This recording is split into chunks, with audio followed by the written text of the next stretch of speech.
going on, Breaking Brown family? We have to have a long conversation today. We got to talk about what's going on, BB family. What's going on, Joe? What's going on, Live Life Black? We have to have a conversation, family, today. Please like.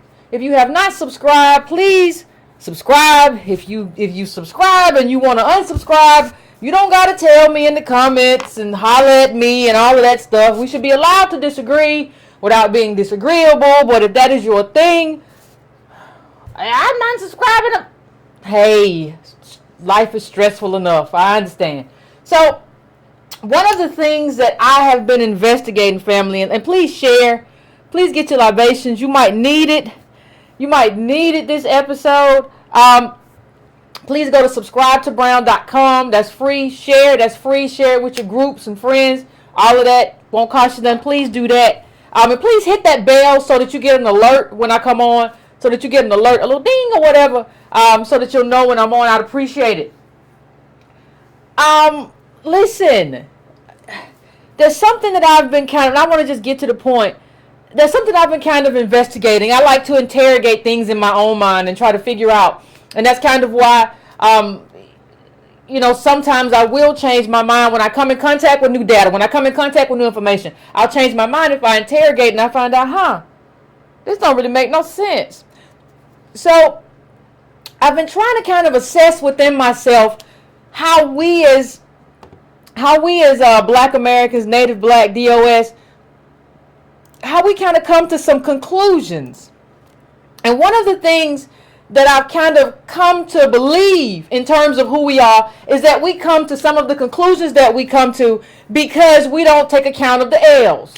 Well, what do you mean, Yvette, take account of the L's? Well, we just take account of the wins. So like when a black person starts a business, that person is in black enterprise. That person might be up on the grill or whatever as the next Uber or whatever, without any understanding of how much money it took to create the first Uber that tore down labor law. None of that is understood, right? So one of the things that occurs to me in terms of how we interrogate issues is that part of the misunderstanding that we have kind of stems, and stay with me, black people, part of the misunderstanding that we have sort of stems from the fact that we don't tell the whole story. And we have to, there's no other way to do this. There's no other way to get from point A to point B to do what we have to do and be who we need to be without telling the whole story. So that's kind of, there's no understanding of that. There's no understanding of this, like, well, she's going to be the next Uber or the next whatever. We haven't even made an assessment of whether or not Uber is something that we need, something that we want, considering the cost, considering what people don't have, considering that they don't get in, considering that they're contractors and not workers. We don't really investigate things the way we should kind of investigate it. We don't do the work that's necessary. And so I wanted to use, I'm gonna touch on Jay Morrison because I know Antonio talked about that, and I know he's getting a lot of grief about it, which doesn't really make any sense. So I'm gonna get to him, but I'm gonna lead up to that because I want to interrogate a couple things before I get there. In terms of our refusal to be honest and our refusal to tell the whole story. This stuff is important. This is really important when you start to interrogate how we need to go. So, the first thing I want to do, I'm going to bring up this chart. Most of you remember this chart. This chart is from BLS. This is the labor department for those of you. That's what old people. This is the labor department. So I want you to look at this chart. And this chart is distribution of all black households, income distribution of black households 2010 to 2012. Now, I want you to take your time and look at where it falls off. You see, let me make it a little bit smaller so maybe it'll come in clearer if it's not coming clear. I think it comes in pretty clear though, the way I'm seeing it. So look at you see a big swath in between that 12,500 and 37,499, right? That's where you see like this biggest aggregation of income, which includes what comes before it as well. So that's where you see this biggest thing. So let's just keep that in your mind, screenshot it, do what you got to do, and just keep that in your head. I'm going to put it up small, but I want you to just keep this in your mind as we're talking in terms of income for black people. Just keep it in your mind. You don't got to do anything with it right now, but keep it in your head. Now, there's another chart that I also want to kind of, and this is the chart with this is the same chart but with a bit of context above, so you can look at that one as well. I just want you to be able to, because you have to frame the conversation. If you don't frame the conversation, people get confused. I don't want anybody to be confused. I don't want anybody to be in the comments and say, but Yvette, we got money, but Yvette, we do this, but Yvette, you just don't know. So here is, I want you to look at this chart. Income distribution. This just breaks it down in a chart as opposed to that other chart. We're just looking at two different ways to look at this. Income distribution of black households 2010 to 2012. Understand it's worse now. Because understand everything for us is getting worse now. So understand that it's worse now, right? But I want you to look at this to provide the context that we're going to need for this conversation. And I want you to also have this in your arsenal. If somebody asks you a question, understand that this is gross 37. You know, you're feeding a family on 30K. Now, what that means, and that's what I'm going to show you right now, is what that means is that you don't have enough to be American. Well, what do you mean, Yvette? $30,000? Okay. $30,000, let's say you get $2,600 a month, right? In terms of your income. Now, let's do a little calculating, shall we? Let's say that let's bring out the calculators, get your phones, your Android, whatever you have, and let's just have a conversation about dollars and cents, right? So let's say that you're making 30. We know by the numbers. Don't say no, black people make more money than this. We know by the numbers what that looks like, right? So let's say your rent is $1,200 or your mortgage. It don't matter, whichever. That's $1,200. Let's just start from there. What a calculator go on my phone? Ain't that some awful stuff? Okay, so you got $1,200, and let's say you got a couple kids. Let's say you got $400 in food. That's $100 a week. That's $100 a week. That's with kids. That's not a lot. I'm giving you $400. You probably spend more than that. Okay, let's say you went to school, and I'm not even going to say you went Ivy League. Let's say you went to like community college or a state school, and you've gotten them to have your stuff down to like $100.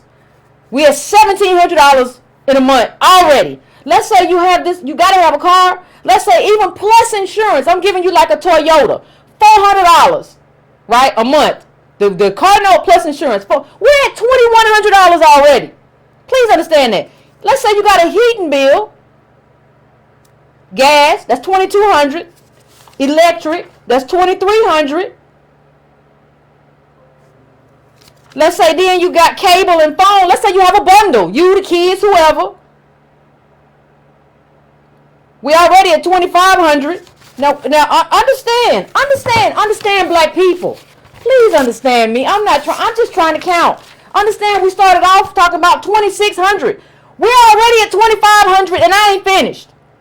And if you have a spouse, what that means is that y'all probably have two cars. And if they're paid off, then you're paying for car repairs. In addition to, people say, well, my car's paid off. Well, you got car repairs and you still have insurance. Now, understand something. I didn't even get to, did I get to the electric and utilities? I didn't get to the property tax if you own a home. I didn't get to life insurance and disability. I didn't get to school clothes. I didn't get to illness. I didn't get to home repairs. I didn't get to school supplies. I didn't get to doctor's copay. I didn't get to health insurance. I didn't get to dental. I didn't get to glasses. I didn't get to that. So understand, I didn't get to most of the cost of what it takes to be American in this country that you don't have. At that $30,000, you don't have that. I got through the first half of what you would need to be American in this, just the first half, and I covered all your income. I stopped at like $2,600. Right? That's what your income is though, if you're making 30. I didn't even go to the other half, so we done ate your income and half of your spouse's income. See, by the BLA data, that means 95% of blacks, regardless of student debt, are below 112K gross. That's not enough. See, that's not enough to invest. That's not enough. You don't have, if you see how, let me put the chart back up. The chart is probably the best teaching mechanism. See, if this, you see where we fall off at. Now, if you go all the way up, look at who falls in that 112K. Nearly none of us are in there, right? We're not in there. Now, you would really have to be in there or beyond that point to have the kind of investment capital we're talking about that would make you have the ability to be American, because that's what gives you discretionary income. And if you want to invest, what we're talking about is discretionary income. We're not talking about giving Yvette $10 or $15 to buy a new camera or a new laptop or something to record so I can do podcasts. That's not what we're talking about. See, what's really happening is that y'all talk about me and donations, but everybody's getting donations. Except you want to call that an investment. No, it's a donation too, except it's a very large donation that you're expecting a return on income. But see, hold on. Now, I'm saying that because I hear a lot of people say, Yvette, $500 for Jay Morrison is not a lot of money. I think what you have to do is understand how we are situated in terms of wealth before you say that. We weren't talking about $10, like a $10 donation here or there, we're talking about $500. All right. So understand how that fits into your life in terms of what you have available according to the data. Not according to me, Yvette, an individual, but according to, I'm going to put this up in the corner, but according to the data that we have available on what you make. Now understand that the people who are above that 112 are mostly boomers, right? Getting residuals are tied to affirmative action. They're no young people. We put up this chart before that shows like there's no young black money. So I'm telling you that to provide context for where I'm going. I'm trying to provide context for where I'm going. Appreciate it, Easy. Appreciate it, Robert. Context for where I'm going. Context for what is. See, that's why you never hear me. That's why you never hear me say nothing stupid. Like, I don't tell you anything stupid. I never tell you we finna close the racial wealth gap because you gave me money. No, I say I'm gonna get that camera. I'm gonna get that X. I never tell, because that don't make no sense, and I don't want to lie to you. I never get here and say, I'm going to be the next Rachel Maddow, the next Chris Hayes, if y'all just give me enough for this studio. I'm not going to lie to you because I understand how America works, and I understand how income inequality works, and I understand how wealth calcification works. These other people that you're dealing with do not understand that, any of that. So I don't understand how you are about to jump in business with them, but I'm going to get back to that because we're going to count the losses. See what's happening? We haven't been counting the losses, but today, this day, the 20th, was it the 20th of June? We're about to count these losses because y'all like to talk about what y'all gonna do, and then when y'all fail, y'all like to disappear within the ether because nobody's available to hold you accountable. That's about to change. So okay, let's go back to the L's. How many of you all remember?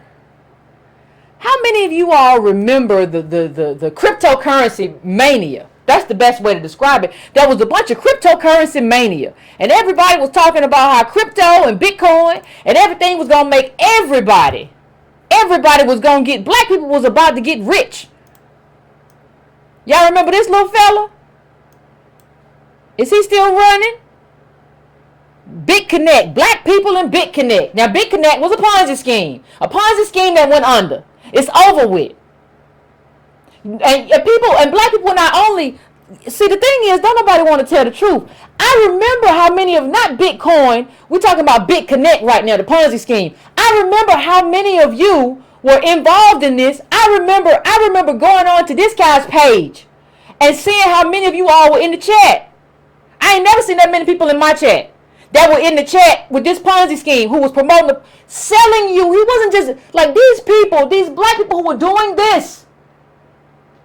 These black people who were doing this were not just doing this on their own and investing on their own. They were doing a Ponzi scheme, which means they were selling you on it too.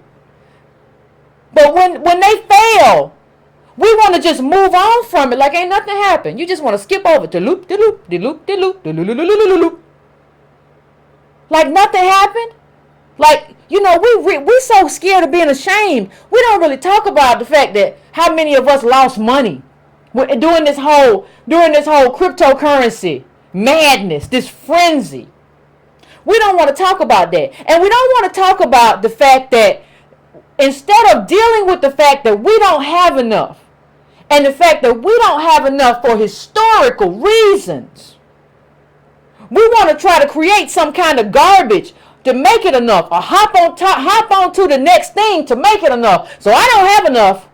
I don't have enough to be all right, but I'm gonna hop on to this next thing to make it enough. I'm not gonna tell government to give me free school or give me free health care to help me make it enough. I'm gonna hop on to the next thing smoking, which is usually the next scam smoking, which is usually the next Ponzi scheme smoking, which is usually the next thing we don't understand enough about to deal with it anyway. Got all kind of people who work all kind of jobs. All of a sudden they're an expert on cryptocurrency. They're real quiet now though, and we don't hold any of them accountable. We don't say what about this? What happened with this? You got us worked up about this, and you didn't do X, Y, and Z about this. We let people move the goalposts. So we let people go from you can be a millionaire with this to everybody be careful. People are losing money. Everybody watch yourself. We don't hold nobody accountable for getting us worked up in these schemes instead of like focusing us on one goal and one agenda. If you want to do something right, if you want to do something good, try to focus on a group collective goal and an agenda that aligns with that. Instead of that, we just be hopping on everything. Hopping. Little grasshopper falls. Grasshopper hopping. This is a problem, black people. This is a problem for any kind of progress that we want to make.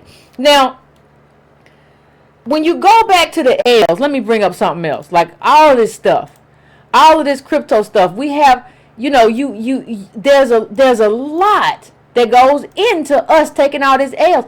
How many of y'all remember this fellow? Let me bring it up a little bit bigger. Do you all remember him? Do you all remember the late Eddie Lee Long of the Atlanta New Birth Church? And this fellow, I think is he still in jail? I think he probably still in jail. For embezzling a lot of money out of these church going people for what happened. And I want to ask you if this, you know, it might sound familiar, but he was going to invest money in blighted communities and rebuild, and he called himself the youngest ever CEO, and he got blessed by Eddie Lee Long. Long. May he rest in peace. And it was a Ponzi scheme. So you're talking about taking the little bit of money. It's not wealth. It's just money.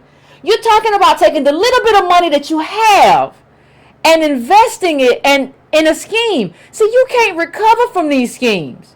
We don't have the money to recover from these schemes. And we tend to forget that these schemes happen to us after they happen to us. Like they didn't happen, like it goes away. It don't go away. You just lose the money that you need for your family. See, a lot of you are saying, I have money to invest. But really, do you? After you take your student loans, you know, after you thank your money, after you do your student loans, if you have student loans, I know only 20% of black people go to college. I'm just saying it. After you feed your family, if you don't have any money in your account right now, real money, not play money, if you don't have for a college loan right now with $20,000 per kid, and you really gonna need about $300 per kid in order for them to have a chance at being competitive, right? If you don't, like, I don't understand what you're doing. Then you can say, like, listen, I don't have it. Forget that. 20 per kid. Do you have 20 per kid right now? That would at least put something on the first year of college. So how do you not have anything for your kids' future? You don't have a down payment, because that's how white people are living. They're living in vivo transfers. Those are in-life transfers of wealth. If you don't have that, then how do you say I have money? I have investment capital. How do you make sense of that in your own mind? Inquiring minds want to know. I don't understand. Antonio has talked before, Antonio Moore, about anchors and balloons. White people have balloons that lift them up. We have anchors that pull us down. And so what you have to, 20K ain't gonna get it. But most of y'all don't have that, right? You need $100,000 for each kid at minimum. But you don't even have 20. And you're telling me, Yvette, we do have the money to invest. 500 ain't none. 500 ain't none. See, that's why I don't ever complain. If you give me $5, grateful, $10, whatever. I'm so grateful, because I know where we are in terms of our finances. I know where we are. People, it's funny when you hear people talk about Umar Johnson, the thing they say all the time.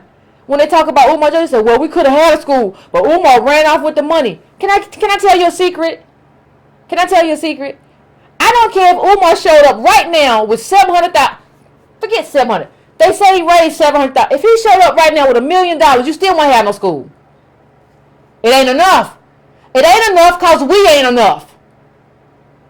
That's the question you have to answer. Why don't we have enough as a whole group of people to build a school? We don't have enough. Umar was talking about a boarding school with broad-based education. You can't do that with no $700,000. With the kind of people you need to bring in as teachers, and you want to have a boarding school, that means 24/7 staff, and it's not enough. So I hate that, I hate that he's not, that he can't tell you that it's not enough or whatever happened. I don't know what happened to the money, and I'm not here to criticize him about that. I'm here to tell you that if he shows up today and says, I have 700, he can get a facility or whatever, but that's not enough for what he's trying to do. It never was going to be enough. We not enough. We don't have enough. And that's the question that has to be answered. Why don't we have enough? Why don't we have enough to really do something? So, what happens is we don't really have a clue about the cost of blackness. You have Beyonce in a song saying, what did she say? My great grandchildren already rich. That's a lot of brown children on the Forbes list. And so we're like using Beyonce's math to kind of create ourselves in these superstars,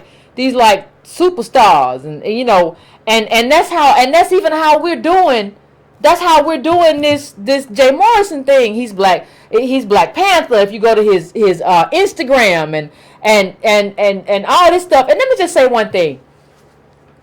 One of the things that really bothers me about the level of antipathy, because I go around the social webs and see what's being said and the conversations that are being had. I'm always lurking somewhere, if you want to know. I see everything you said about me, and some of y'all ain't shit. But anyway, what bothered me is like the level of hostility towards Antonio's video about Jay Morrison. Because here's the thing, Antonio was doing what any investor in the Tulsa real estate fund should have been doing on their own with no need of Antonio. You are supposed to do your due diligence without giving anyone money. This is not a cheerleading contest. This is not an opportunity for you to be a fanboy or a fangirl. This is an opportunity for you to be grown. And grown people do due diligence. They research funds. They don't just say this brother's on to something. If you research the fund, you see that he's not putting his skin in the game. He's playing with your money. He's learning off your money. And it's the same thing that we see with Herbalife. You got to buy all the shakes and stuff and then try to sell it to your grandmama or whatever. And we have been ripe for these Ponzi schemes. Like you look at this elderly black homeowners for their reverse mortgage scam. We are targets. We are targets for a lot of different communities. Now, I'm not trying to say, I'm going to get to this in a second. You know, I want to say this. I know that Antonio was asked to do this Jay Morrison show because I was asked to do it. People have been in my inbox asking Antonio, can you please tell us what you think? Can you please do an analysis of this? This is not something that I didn't even want to touch on this because I'm just annoyed by the whole thing. I don't want to do this. I just rather keep doing my political thing, right? But like, I knew that people have been asking me to do it. I talked to Antonio, but before I even talked to him, I know they've been asking him to do it. And so we both on the phone talking about how everybody's asking us to cover the Jay Morrison thing. So this idea that we're just doing it because we want to just be haters or some other nonsense is foolish. This is idiotic. Nobody's doing it because that's something we want to do. You called on us to do it, and we feel it's our responsibility to do it, and we're not going to abdicate that responsibility, and I don't care who says anything about it. And so I feel the need to have a conversation about this. Because I have to. Because how can I not? Because, you know, it would have been fine. Listen, I mean, let me just pull this up while we're talking about donations, because we got to continue. Before I get to the whole Jay Morrison thing and go deep, we got to talk about all the L's. Y'all had LeVar Ball coming out here doing a Skechers shoe that was $50 on sale at Nordstrom's at the time that he did it. So he's doing like a $350 or $400 shoe that costs like $50 really. And understand that the price place is the same for Jay Morrison and LeVar Ball. Why are they both charging at this $500 point? Because they don't have the money to scale. They don't have the money to scale. Last pair of tennis shoes I bought was $45 from a discount from a 6 p.m. or something. That's it. But it's probably as good a shoe or better a shoe than this shoe. But you're asking me to pay you because you're black.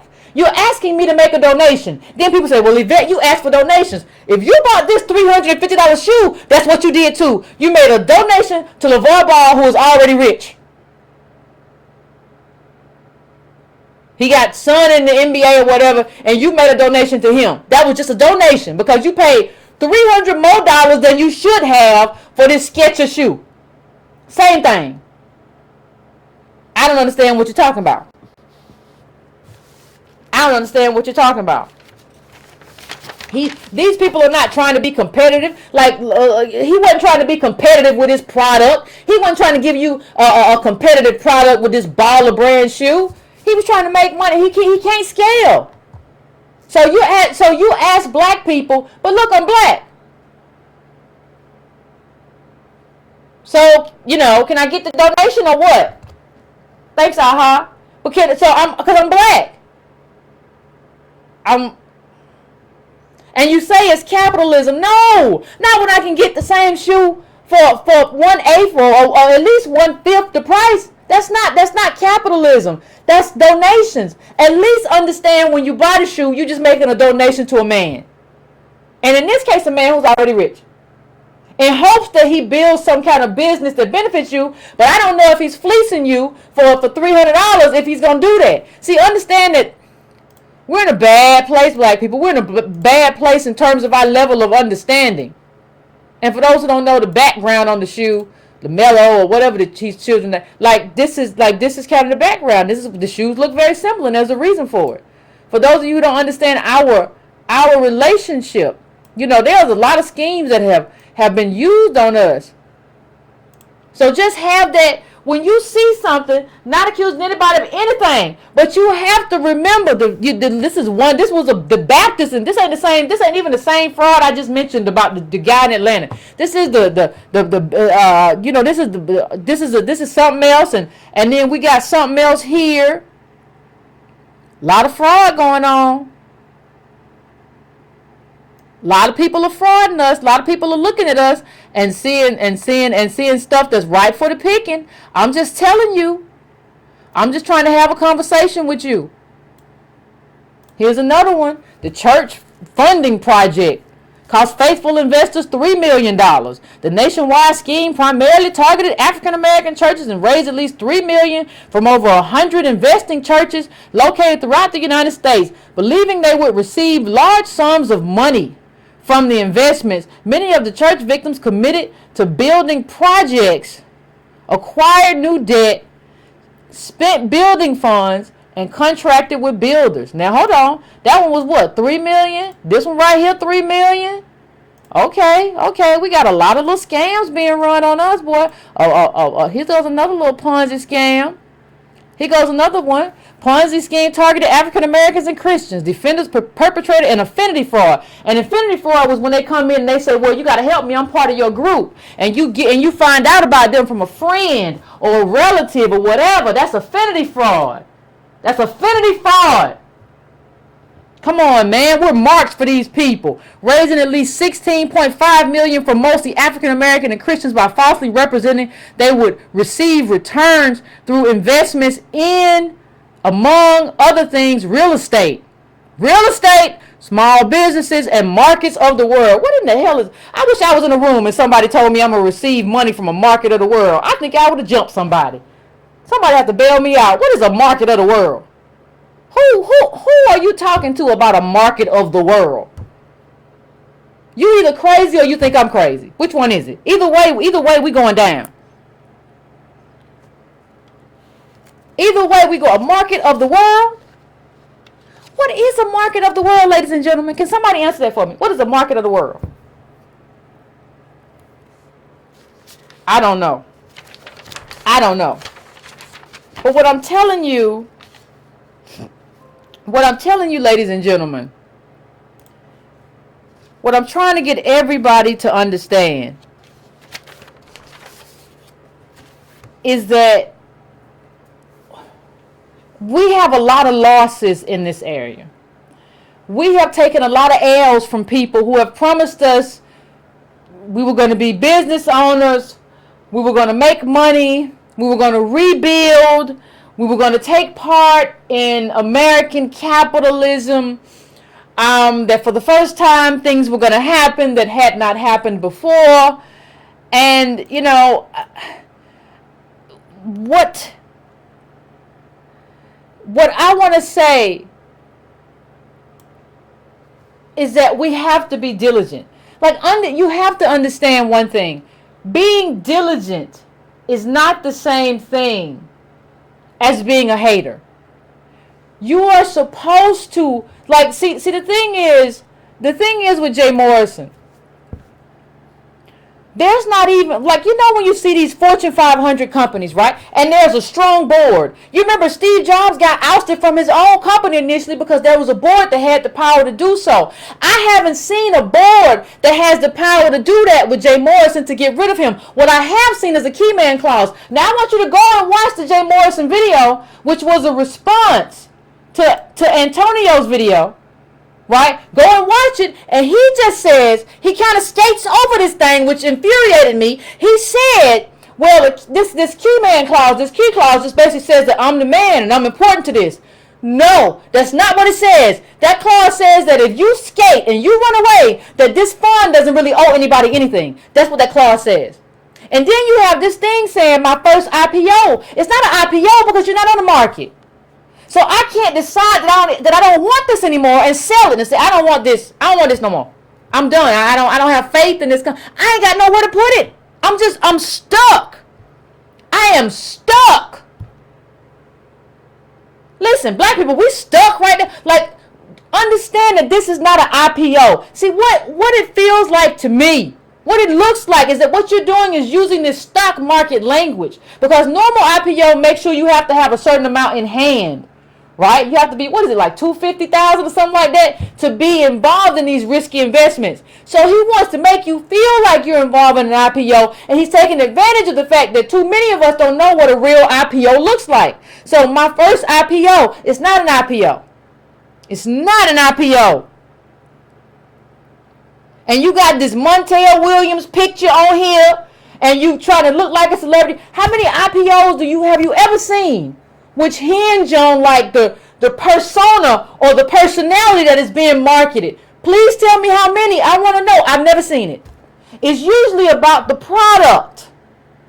It's usually about the fundamentals, the potential of the earnings potential, the market. What does that market look like?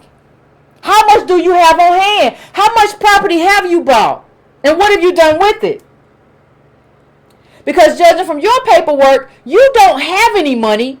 You're using the money, and you can go look up this paperwork. He got bankruptcy paperwork. Antonio, I'm not gonna go too deep into it because I know Antonio's gonna deal with some of this on Friday. But he got bankruptcy paperwork and a lot of other paperwork that says that like he ain't got no money. Right?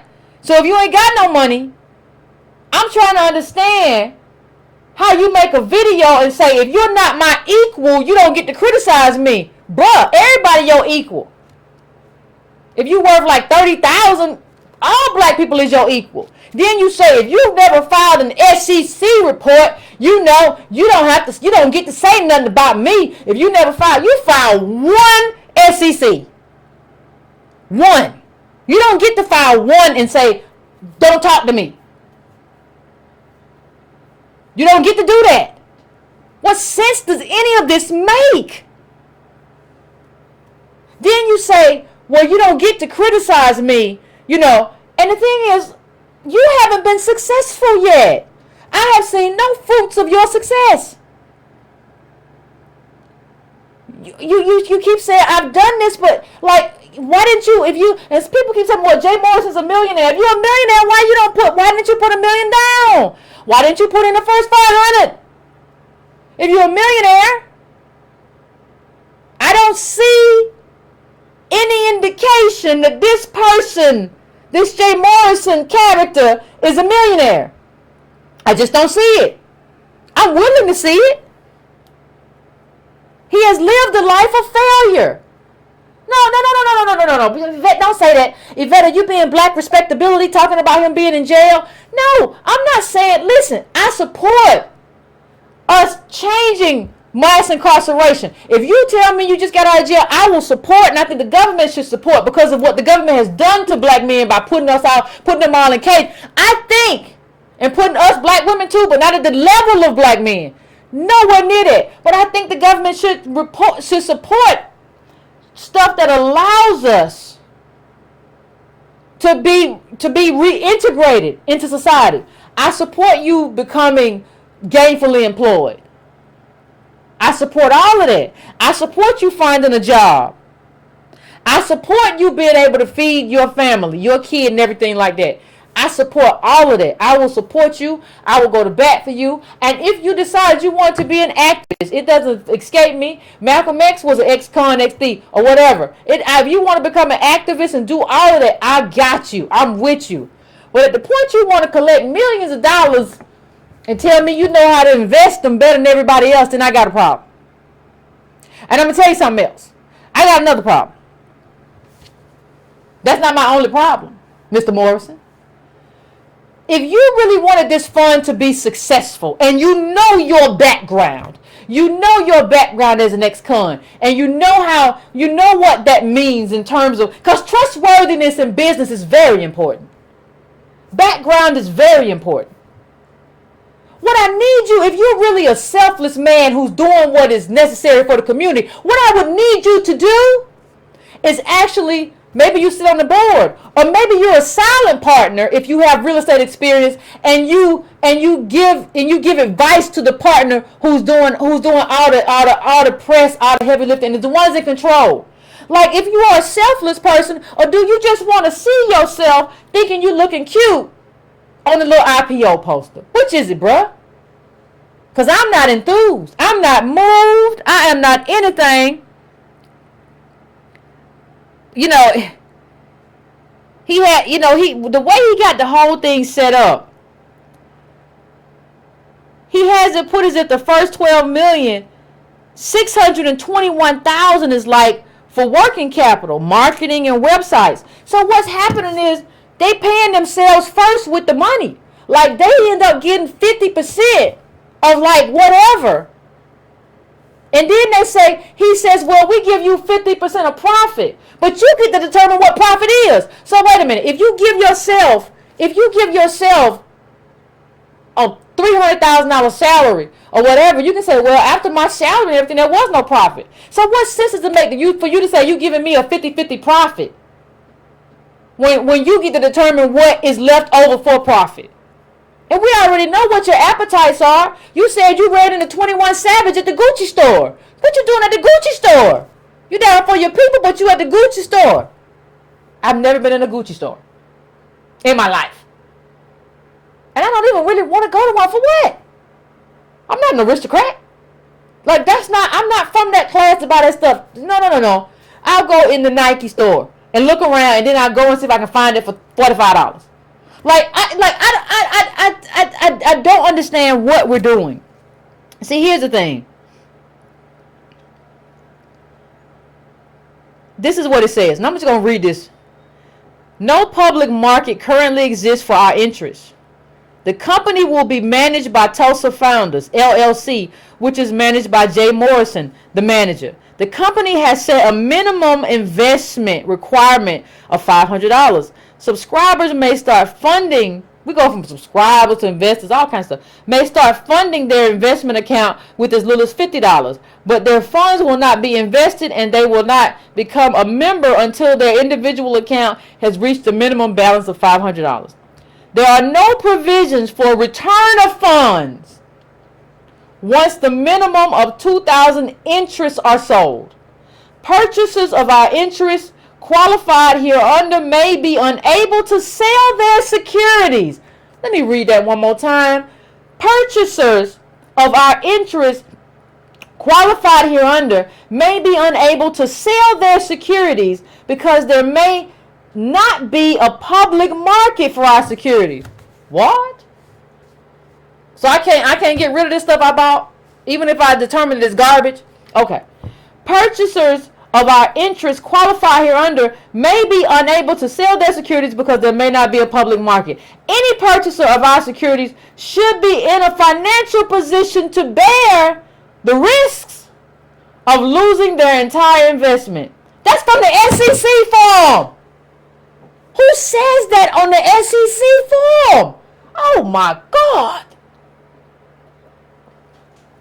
See, if you go and read the SEC form, it looks like the SEC form, honestly, is just a way for him to cover himself. So that when you come and you say, I lost it, or Jay Morrison ain't here no more with my money, the SEC form is basically telling you, no, we covered all that already. You're not getting none of that back. We said that Jay Morrison leaves. He's a key man. You can't get no money. We said that it's a risk, and you might not get no money. We said a lot of stuff about how you might not. It's a lot written in the SEC form about why you might not get your money back. Okay? I don't know what everybody's talking about. And let me just put this up. Let me just say something. This was on Jay Morrison's Instagram.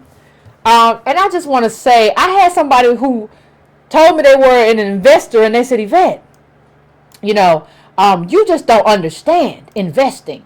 You just really don't understand, because once an actual investment company, once CNBC and these people get behind you, Yvette, you don't understand. Once these people get behind you, you're the real deal. There's no way he could be in a position to cheat black people ever if these people are getting behind him. You don't know what you're talking about, Yvette. That's what somebody told me. I swear. I would not lie to you. Somebody told me that. Somebody told me that when they saw this article. The only thing about this article is that you have to pay attention. Black people, I really need everybody to pay attention. And let me blow this up a little bit bigger for you. I just want to bring attention to one thing. Do you see right here where it says PR Newswire? Do you see where it says PR Newswire? That means, understand that this isn't a CNBC article. This is just a press release. This was up at his page. That this was a CNBC article about him. Understand that there is no byline. That means this is not an article about Jay Morrison. This is a PR Newswire article, or it's a news release. It was written by Jay Morrison, but instead of telling you that, he tells you, you see, he put something up on his Facebook page like, yeah, we coming. We coming. We on CNBC. And so we as a group of people, we aren't reading. We aren't really paying attention enough to know that, like, nah, you really running a whole lot of game. See, this is what was on his Facebook. I mean his Instagram, I'm sorry. And it says, I'm not letting up. You come with us or be left behind. We setting ourselves up for economic independence to finally be in control of our own life and become a stakeholder, shareholder, and a partner in historic movement. Ain't nothing historic about this. Investing as a partner in historic movement by investing as little as $500 towards 50 million. Blah blah blah blah. If you're a part, like, understand that in and of itself is a scam. Please understand that in and of itself is a scam. Here's a list of, like, I just went to CNBC press releases. Here's a list of this morning press releases I found. It don't mean nothing, man. These are just press releases, man.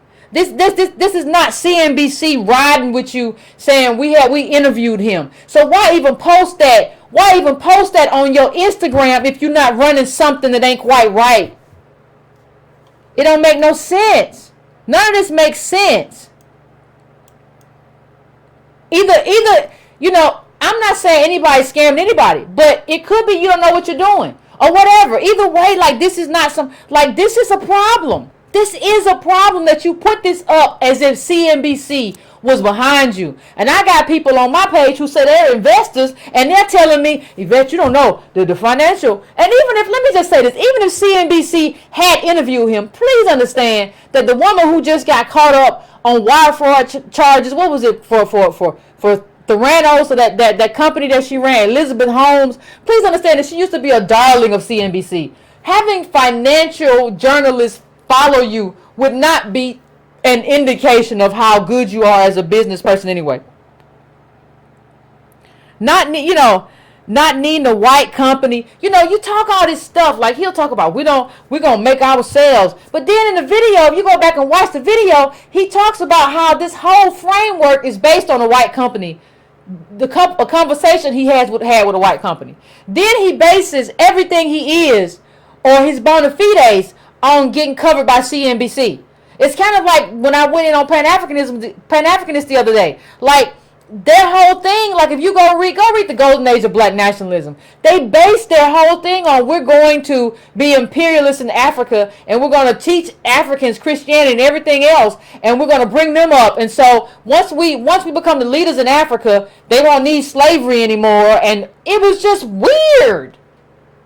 And, like, we be bought into all this weird stuff that don't make no sense. Getting whipped into a frenzy. And he gonna do this whole, you not on my level. And I ain't got no student debt. I ain't surprised, bro. You ain't got no student debt. I ain't surprised that you ain't never been a student. We got levels. All of a sudden you find one SEC report and you got levels. Don't come to me. And you call the man John Henry. He called him John Henry. I don't know what I'm more disappointed by. Maybe I'm more disappointed that you had never heard of the man before. Until somebody sent you that quote. It's a lot to be surprised by. But this is all stuff you can find out. And another thing that bothers me. It's a lot of stuff that bothers me. It bothers me too how you keep trying to monetize everything. Like, you try to monetize everything. Why are you monetizing your wedding and honeymoon and all this stuff? We don't owe you that. Like, why would you even put that up? Like, you go wherever you go. You can go to the Justice of the Peace Wall, I care. You can go to the courthouse. Don't nobody owe you to be in Fiji. And you put that up like you finna, and you know your registry, and we can pay for all this stuff for you. You saw the data on how much we have about and how we all fall mostly in that $37,000 range. You saw that. Why am I paying for your? Why in the world would I do some stupid stuff like this? I would never pay for Ernestine and Jay to go nowhere. Why would I? Why do you have this up? What are you doing? What are y'all doing? Like, this sounds like, listen, this sounds so scammy. Like, y'all are business people, but y'all are getting money from, but people tell me Jay's a millionaire, but he getting all this money to go do this stuff he crowdfunding his wedding, and it ain't just, listen, let me see if I can find this piece, because it ain't just this that he crowdfunding. I don't even understand what's going on with the world no more. I hope ain't nobody buying this stuff. Don't nobody owe nobody this. Don't nobody owe you a wedding or a family or nothing. Honey, I don't know what's going on. I really don't. And then, like, okay, here it is. This is what I want to show everybody. He crowdfunded his you can pay $50 to see his wedding. Like, who are you? You ain't nobody. Like, why would I pay? Then they said, well, a lot of people weren't able to get to our wedding, so we were going to stream this for families. But when I put in my dummy stuff and dummy account, it took me to $50. $50 to watch you Negroes get married? Oh, my God. I don't know what's going on with the world no more. These Negroes think we're going to pay $50 to watch them get married. And let me just be honest, why wouldn't you? Like, I meant to bring it. I have a little gadget that's about this high, and I might bring it back after the break. But I have a little gadget that's about this high, and you can put that little gadget anywhere. And I got it because I was trying to figure out a way to do shows while I'm out of town. And you can put that little gadget anywhere, and it will live cast to YouTube. Now, the problem with me is that I want to put up charts and stuff, so it's still hard for me because I can't put that stuff up. But if you are Jay Morrison and black people have given you $10 million, but you said $10 million in your video on the title, but then when I got in the video, you said 2.5. A lot of sketchy stuff going on. But even if black people gave you $2 million, why are you still trying to get us to pay for your wedding? Why would you just, out of gratitude, just show us the wedding live? I mean, black people watch stuff. I was opposed to watching Meghan Markle. I have announced my opposition many times on this show. But like, black people who watched that wedding didn't pay to watch, but you want us to pay to watch you get married? Are you an insane person? Are you all right? Are you unwell? Do you need help? I don't understand. And so what we do is we try to, since we can't make our 30,000 enough, we try to make up stuff to make it enough, or we try to jump on other stuff to make it enough. Instead of like asking, like, well, we do need money. Why didn't Obama give enough SBA loans? Give more than 1% of SBA loans to native black descendants of slaves. Why didn't he do that? Like, these are questions we should be answering. But you had Jay Morrison, that video I'm referring to, say, I don't want no government help. I don't want about. Yeah, that's because you don't know nothing. It's easy to say what you don't want when you don't know nothing. You can walk around and smile and they say, he's so cute, ain't he cute? He doing his thing, him understand. What? I don't understand. That's why we should have audited the bank, so we could get more money. They loaning everybody else, but you got the people walking around talking about they don't need a loan. They don't need nothing.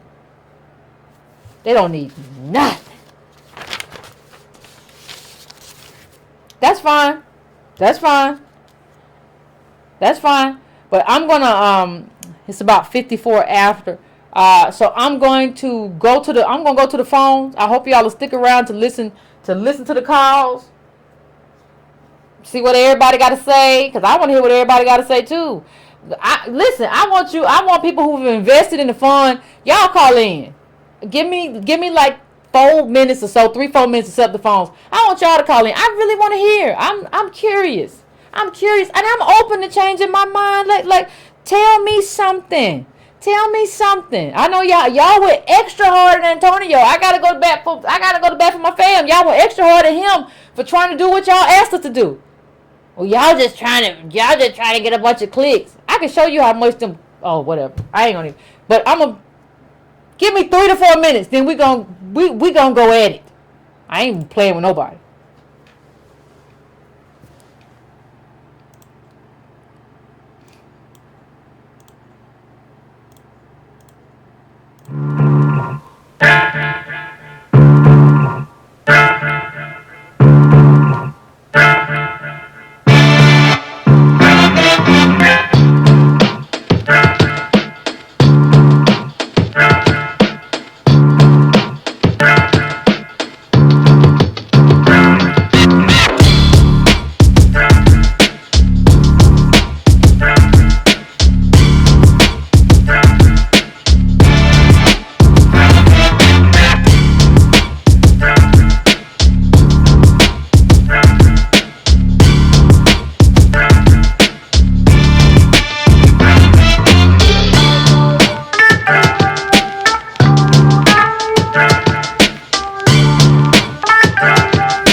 Ground fam, y'all know we are back to have this conversation.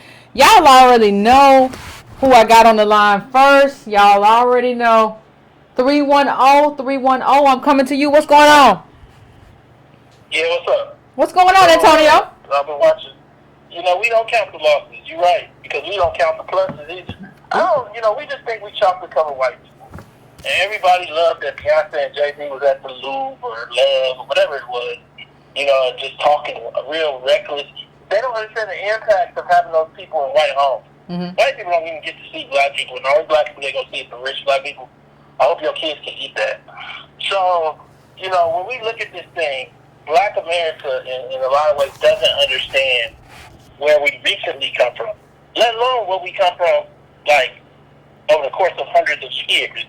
Because I think we really don't get that. Even the best moment in black, wealth, what black boomers were invested in was a primary real estate piece and maybe a secondary residential real estate piece. Not stocks and bonds, not trust funds and all this stuff. It was stuff that you could touch at home because it's always been treated so poorly by Americans. Mm. But somehow this educated group of black people with student debt think that they're going to think their way out of it with no money in the middle of extreme wealth calculation we haven't seen since the Gilded Age. Can you pull that chart up? Because I kind of want to get at to give context. Everybody asks us for solutions, and they don't really understand what the problem is. The problem is black. And the problem is that this system, the way it's designed, sometimes you just get born into different moments. If you got born into the Depression, that was just a bad time. We're born into an era similar to that, but don't really understand that.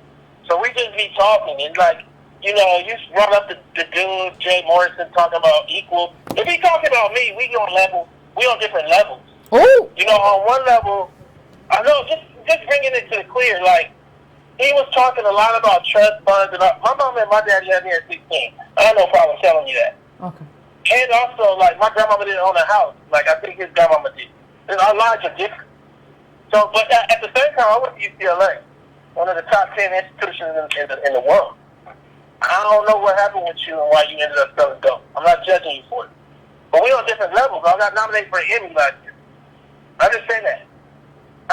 We're just on different levels. But at the same time, I respect that the people came to me in my channel to ask me just to look over everything. And I've looked over everything, and I come back with a negative review. Don't be mad that I'm telling them the negative review, because it's worse than negative. And so I come to this thing, and I look at it, and for me, we're invested in the idea of Tulsa more than the reality of this fund. And that ain't how any of this works. Nope. Come on, man. We're invested in the idea of not being black in America without politics. What? Then the reality of this fund. I'm going to make you white. I'm going to make your kids go to college. All you guys give me is $499.99. And for me, I look at this thing, and I look at the context, because everybody told me to get involved and look, and so I started listening. And I just want to read something to everybody, just to give you a taste, because I'm coming on Friday with a show. I invited the dude. He didn't say nothing yet. I hope don't pop up the day up, my man. If you're going to come on, just let us know ahead of time so we can set it up. My manager, my studio person that runs the studio at Dash contacted you guys and reached out. You can call in, set it up. Don't call in the day up, because the phone line is going to be lit and I might not be able to find you. But nonetheless, I want to read y'all two things. Hold on, from the SEC. Everybody told me all investment documents have the stuff that the Tulsa document has. So I said, I don't invest money because I'm black. But these people, these other black guys, they invest big money. $20 here, $30 there. So let me look at another company. So I went and looked at another company that was a real REIT that did an IPO last year. This is a REIT that charges 1.5% as a fee. What they say is we are a Maryland, it's called Granite Point Mortgage Trust Inc. Go look at their SEC form and compare it to the Tulsa form. We're going to be talking about this on Friday. We are a Maryland corporation that focuses primarily on directly originating, investing in, and managing senior floating rate commercial mortgage loans, and other debt and debt-like commercial real estate. Concurrently with the closing of this offer, we will acquire our predecessor and its portfolio that as of March 31st, 2017, consisted of 41 commercial real estate investments with a principal balance of $1.6 billion with an additional $181 million. Oh my. Let me read to you Tulsa Real Estate that charges 5%. Tulsa Real Estate Fund is an emerging growth company which was formed on July 20th, 2016. We have commenced only limited operations, primarily focused on organizational matters in connection with this offering. Ain't nothing else. So, I'm saying to you, Wow. it's not, the thing that I'm seeing right now is, that's it, that's all that was there. That's it. So I'm saying to He you, said that's all that was there. What? Go on. I'm sorry, Antonio. What? yeah, and also in the document, if you really scour it, they say we're not even a REIT. We're not a real estate trust. Like Tulsa Real Estate Fund says, we're not a real estate trust. We don't have an investment part of it. So we're not a REIT risk. We're something else.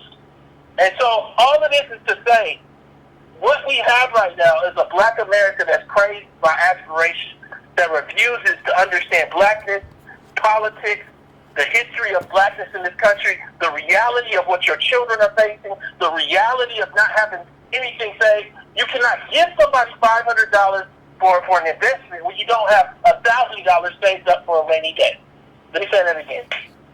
You cannot give somebody $500 for an investment when a highly illiquidable investment, because you can't sell this thing. You can't sell it. It's in there. When you don't have $1,000 saved for rent or your car breaking down for a rainy day.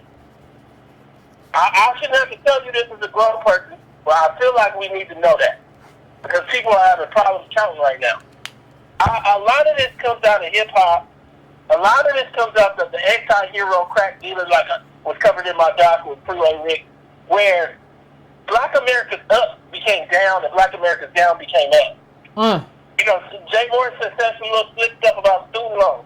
He did. I would hope that any of your children can go to school without student loans. But, again, you don't know the numbers. Our levels is different. So not only was I nominated for an Emmy, but I just did a report that was on Fortune, really on Fortune, not a PR newswire, like a real opinion piece with editing and reviewing, and you go back and forth from them. So like what we found is that there's only 380,000 black families worth more than $1 million. Understand, there's only 700,000 black families worth more than $350,000. What's happening now is a reframing of the lens as though those numbers don't exist. And they do. And I'm just telling you, not only to research what he's saying, but to understand the larger landscape of what's going on, is black people going to have to understand and realize that they black again. I'll see y'all Friday, 7 p.m. All right, I'm gonna be there, Tone. I'm gonna be there. I gotta be there for this one. I'm gonna be there. I'm gonna be in the chat, family, for this one, because I gotta hear it. I gotta have a conversation. But understand that, like, nobody's trying to, like, people like, y'all just haters, y'all trying to destroy black business. No, I'm trying to make sure that you do the due diligence necessary to take care of your kids and your family, your wife and your husband. Like, I'm just trying to make sure that you do enough to take care of the people that you love and the people that you care about. And so, like, if he had come with a video, see, I wasn't even going to do a video. I was asked, and I was like, nah, Tone, you take this one. We were talking about, I'm like, no, you do this one. I'm tired. And so, like, I wasn't even going to do a video. But then you come out and be like, I only debate my equals, and you ain't did this, and you ain't on my level. What you gonna do? Okay, Jay Morrison, if that's how we gonna do, that's how we gonna do it. But when I tell you, Mr. Morrison, that you're not ready, Tone hasn't even revealed half the stuff we really know about you. See, when we do research. And you don't really want that heat. I don't think you do. I don't think you won't, because when we talk. Tone and I talk all the time. We've had at least 20 conversations about you. We've had at least, I got a board. Listen, let me show y'all how I do research. I got a board that goes the size from the top of the ceiling to the bottom. Just about Jay Morrison. You don't really want that. This has been a very, very easy conversation I've had. I haven't gone hard. I haven't done anything. It's been very, very easy. You really don't want me to go that extra mile. But Tone might on Friday. You brought it on yourself, though, with that little video where you was walking around feeling real froggy. And talking real reckless about who you are and what you're doing. And the thing is, it sounded that you were centering yourself in this. It sounded really selfish. It sounded really self-involved. It didn't sound like you were out for the people. It sounded like you were out for self. And that's a problem for me because I do collectivism. I talk about community uplift. I'm not interested in what just uplifts you and your family in terms of everything that y'all are going to do for wedding, honeymoon, all of that. So I'm going to go to the calls now because people have been waiting. I'm going to go to 419. 419, I'm coming to you. What is your name? Where you calling from? What's on your mind?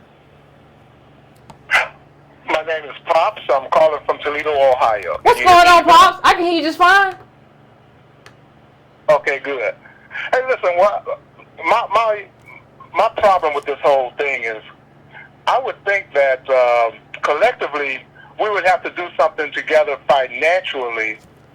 You know, and I'm talking about hundreds of thousands, so I'm not talking about the type of investment that, you know, this guy that you guys are talking about, but something collectively, and it concerns me that with so much going on, with all the scamming and this type of thing going on, that we would never be able to pull ourselves together due to that type of, you know, that rhetoric is going on. And before you know it, I mean, hey, we'll be into 2019 in a minute. Yeah. And things aren't looking any better for us. No. I agree. So, I mean, like, for example, now, I happen to know that, you know, if we had, without putting anyone at risk, or at least a lot of risk, we have, I mean, I think that, not that I'm giving up on politics or anything like that, I just think that we would be stronger if we would get together as a collective, have monetary means of some sort. Like I said, with hundreds of thousands, we will be able to get together hundreds of millions. Over time. Here's the thing. For example, I happen to know. Okay, go ahead. I'm going to let you finish. Go ahead. I happen to know if we had 400,000 people, and each one of those people donated 25 or invested $25. If 100,000, $25 per month for a year, $50 a month for a year, $75 a month for a year, and $100 a month for a year. If 100,000 people, for what? What are they doing that for? Did that amounts to $300 million. $300 million for 400,000 people doesn't cover all of us, but we don't have that many people, insofar as I can tell, with so many people doing different and various things. But what's that money for? What's the money? What's the money for that you just had us send money on? What was that for? What you doing with that? Well, what do you mean? Now, well, like I said, now with that, now we already have, or we could just looking at some of the things that Dr. Claude Anderson has done. So you have a think tank. Now I'm not saying using anything from him, but I'm just saying if you have a think tank and you're sitting back and, like, let's say for example, like you build a manufacturing company, or you start building up some schools, or you start doing some things. Like I said, as a collective, that means the state is countrywide. It means it's nationwide. But let me just ask you a question. I'm gonna let you finish, but let me just ask you a question. Do you know, when I was a kid, me and my friends played a game called Freeze. But we would run up to somebody and say, freeze! They would have to freeze, right? Until somebody unfroze them. That was the game, Freeze. How many of y'all played Freeze? When you're doing all this stuff, do you expect white people to freeze? Because they own and run everything. Do you expect them to freeze? Well, no. As a matter of fact, one of the things I expect from them is that they would be doing just as white folks do.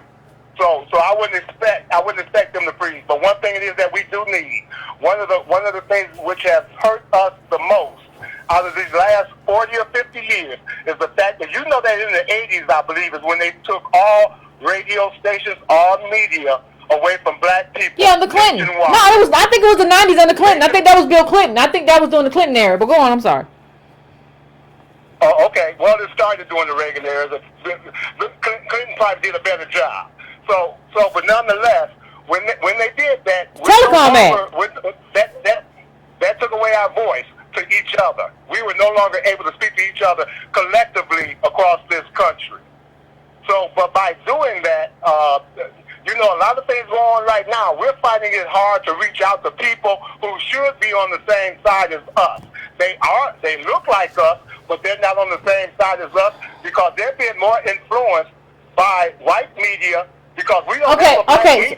So let me. I just want to. No, hold on. Politics 102. Okay, finish your thought and tell me what you want to happen, and then we'll move. And then so I can move on to the next call. I'm gonna let you finish. 15 seconds, my dude. Okay. I would like to do this. I already have established. I'm a solution specialist in the field of information technology. I've done this for 20 years. Now, all I'm saying is that even though this doesn't fall in line with anything I've ever done before, trust and believe that. But I do know what a solution looks like. Okay. And I'm just saying, number one, this would allow us to come together collectively. One thing we're missing out on right now is that I don't expect anyone, a YouTube channel, to be the leader of the people, but I do expect them to be a channel, a medium in which in which we could get out and speak to millions of people, in which we could speak to everyone more. I mean, that's never happened before. Okay. I mean, you're talking about the Wall Street. Okay, thank you. I appreciate you. But I got 15 people in the queue right now. I can't. Like, y'all got maybe he's new to the channel, and I appreciate everything he said. But y'all, we've had some great callers. The last 4 shows, like, we had, like, great callers. They came in here, hit it, boom, boom, boom, boom, boom, boom, boom, boom. Like, I'm trying to, I had a lot of complaints about not getting to enough callers, and I'm trying to do that. But people got to cooperate. You got to hit it and say what you got to say. We can interact or whatever, but, like, be concise. Like, how you going to lead the people and you can't be concise about what you want to do and how you want to do it? I don't understand what's going on in the world no more. Anyway, 757, what's your name, where you calling from, and what's on your mind? Hello?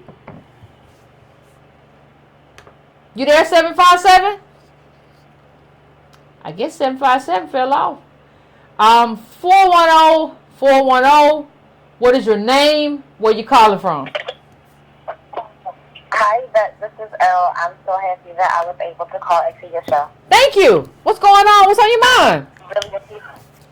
I really appreciate everything you're doing, but when I came across this Tulsa real estate investment fund, the first thing, it came across my Instagram feed. The first thing I thought was that the certificates that he's handing out look eerily similar to the type that Marcus Garvey was giving out for the Black Star Line. And I said, this is never going to work. This seems a little fraudulent. And when I went on Jay Morrison's page and I asked, because I do invest a little bit, I do have an MBA. Okay. How did he come about valuating his stocks at $50 per share when they're not an IPO? He blocked me. Oh, you asked him a question about how he came about evaluating the cost and the price of what he was selling, and he blocked you. Right. Okay. He blocked me on Instagram, so my spidey senses were definitely tingling about it being a scam. And the fact that once people invest and subscribe, they're locked in for a year, like they can't get their money back. And it's really not an IPO, and it's crowdfunding. It doesn't seem legitimate, and I think he's playing on the fact that what you often talk about, the aspirationalism, where people want to own stocks, they want to feel as though they, are participating in that part of the market, and they don't know anything. And here comes somebody saying, "Oh, for $50, you can have one share of." Be a part of the American dream. You can buy shares in Navient for like $13. Like, really? That's an actual bank that holds student loans. So, no, to me, it's definitely a scam. It doesn't come across as being legit. Okay. Well, thank you. I appreciate it. And I think, Carla, I think it says a lot that he blocked you. I think it says a lot that he didn't engage and say, this is how I came about. It's just explain yourself. This is how I came to that amount or whatever, and go back and forth. I think it says a lot that you block somebody who asked a question. I'm going to 773 now. 773. I'm coming to you. What's your name? Where you calling from? What's on your mind? Hey, Yvette, this is Marlon from Chicago. What's up, Marlon? You a moderator, right, Marlon? You a moderator? Yeah. I appreciate you. I just want to say I appreciate you. Yeah, no sweat. We appreciate you. Much love, much respect. So let me explain to you how I don't think people understand how funds work. So I used to work in the investment industry on an individual in individual sense. I traded my own money, nothing serious, but I've traded for at least 10 years. I used to trade for an actual company for a very small period. Okay. And a friend of mine, we were talking about starting a hedge fund. This was back when I thought black people had money. We were actually talking about starting a hedge fund. So back when I thought black people had money. A lot of material. I read a lot of material on the subject. Yeah. And what people don't understand about funds is the purpose of a fund primarily is to make money for the fund managers. It's not designed to make money for the investors. Funds work on principles just like any other business in America. They work on supply demand, supply demand principles, and that kind of thing. So I'll try to put it in an analogy so people can understand. Okay. So let's say it's a factory that makes basketballs, right? And the factory makes basketballs, but they sell the basketballs to retailers looking to sell the basketball retail. Okay. Now, the retail stores are going to make a few points on the sale of the basketball. They're not going to get rich selling the basketballs. But it's okay because they have a bunch of different products that they're going to make small points on, small percentages on as well. Okay. And hopefully they'll make a profit. But the company that's making the basketballs, they're not concerned about the retailer. Their primary objective is making the company that makes basketball. Their primary objective is to make that company money, and they do that by selling basketballs to a bunch of different retailers. Whether the retailer makes money on the sale of the basketball or not, it's not the concern of the manufacturer. Okay. That's the same thing with a fund. The fund manager purpose is to make the fund money. They're going to make management fees whether the investors make money or not. The investors aren't looking, and they're not going to make any kind of significant money off the investment. It's just not designed like that. It's designed to make the fund manager money, not the investor. Okay. The investor is going to make a few points, a few percentages on what they invest, and that's it. That's just how those things work. And I don't think people really understand how these things are supposed to go. The video you posted of his $40,000 investor. Yeah. He even said himself. He said that if he gets a return on investment or not, that's not what he's not concerned about that. So it's like, but you're not investing. You're donating money. Yeah. You're donating, and that's what it all is. It's all a donation.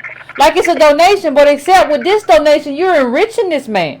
You're not giving a donation for him to do X, Y, and Z. You're giving a donation so he can live a really lavish life at the Gucci store.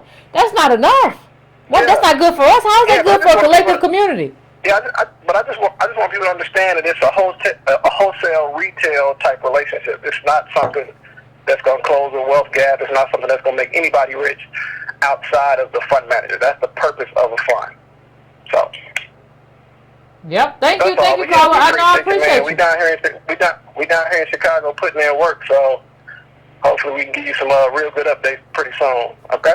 Okay. Appreciate you, fam. I appreciate you and all the work you put in. I appreciate everybody.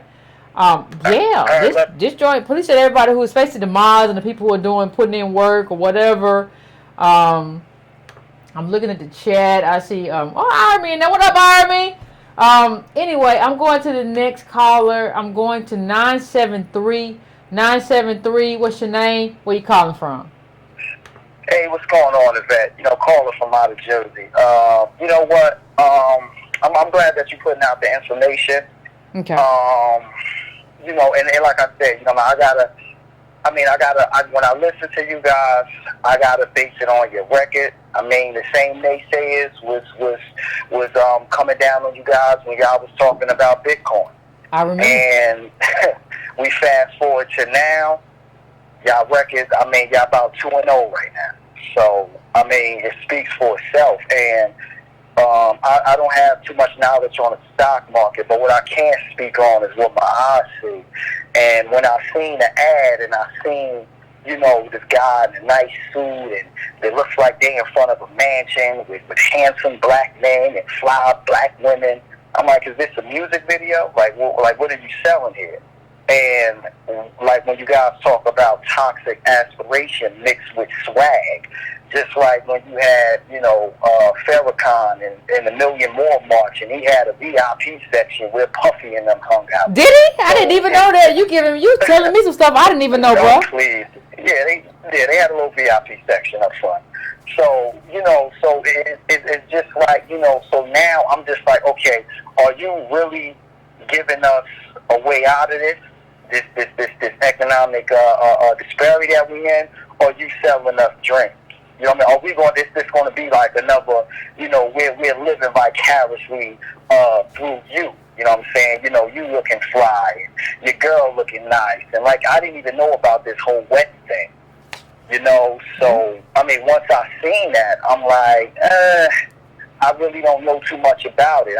Even when, and it seems like, right now, even when y'all talk about Herbalife, I still got some friends of mine still pushing Herbalife, and I'm looking at them like, every month there's a friend of mine that's coming with like one of them Herbalife hustles. I'm like, sweetheart, you've been doing this for 10 years and you're not rich yet.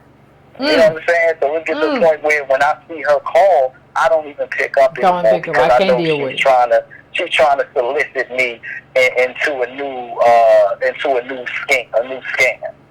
So again, it's just problematic. Like you said, it just seems like, and I don't know this guy's true intentions. He can have good intentions, but with all the swag and you in the Gucci store, and while you talking about black empowerment, you trying to live like a rapper. Okay. I pass. What you say, bro? I pass. Yeah, I pass. That's all I got. Yeah, thank you, bro. I appreciate it. Personality stuff. I don't listen, fam. I don't do this personality stuff. I don't do this stuff where you base like everything you do off of the fact that you got personality or you think you cute or you got a nice smile. I don't even do my life like that. Like I don't think I'm butt ugly, but I don't think I'm like cute enough to get people to show up.